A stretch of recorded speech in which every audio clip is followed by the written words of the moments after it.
জাতির উদ্দেশ্যে দেয়া ট্রাম্পের ভাষণের মধ্যেই যুক্তরাষ্ট্রের নাগরিকদের উদ্দেশ্যে একটি খোলা চিঠি দিলেন ইরানের প্রেসিডেন্ট মাসুদ পেজেশকিয়ান। চিঠিতে তিনি বলেন, ইরান কখনো কারোর জন্য হুমকি হয়নি, কোথাও আগ্রাসন চালায়নি, বরং যুক্তরাষ্ট্রই তার অস্ত্র শিল্পের স্বার্থে শত্রু তৈরি করছে, আর ইরান কেবল বৈধ আত্মরক্ষার কাজটাই করে যাচ্ছে।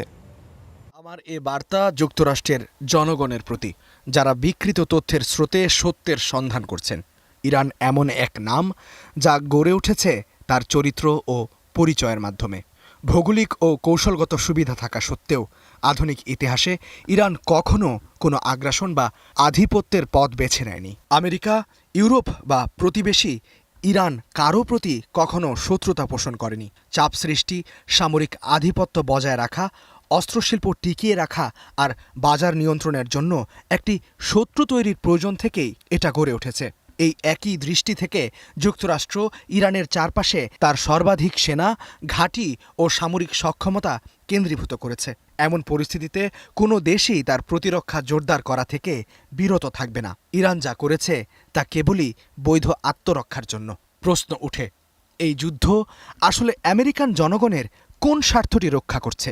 ইরানের পক্ষ থেকে কি এমন কোনো হুমকি ছিল যা এই যুদ্ধের ন্যায্যতা দেয়? নিরপরাধ শিশু হত্যা, ক্যান্সারের ওষুধ উৎপাদনকারী স্থাপনা ধ্বংস করা বা একটি দেশকে প্রস্তর যুগে ফিরিয়ে দেওয়ার মতন অহংকার, এসব কি যুক্তরাষ্ট্রের বৈশ্বিক মর্যাদা খাটো করছে না? এটা কি সত্য নয় যে যুক্তরাষ্ট্র এই আগ্রাসনে ইসরায়েলের প্রক্সি হিসেবে যুক্ত হয়েছে? ইসরায়েল কি ইরানের নামে কথিত হুমকি প্রচার করে ফিলিস্তিনে তার অপরাধ থেকে নিজের নজর সরাতে চায় না? আমেরিকা ফার্স্ট নীতি কি সত্যিই আজ যুক্তরাষ্ট্রের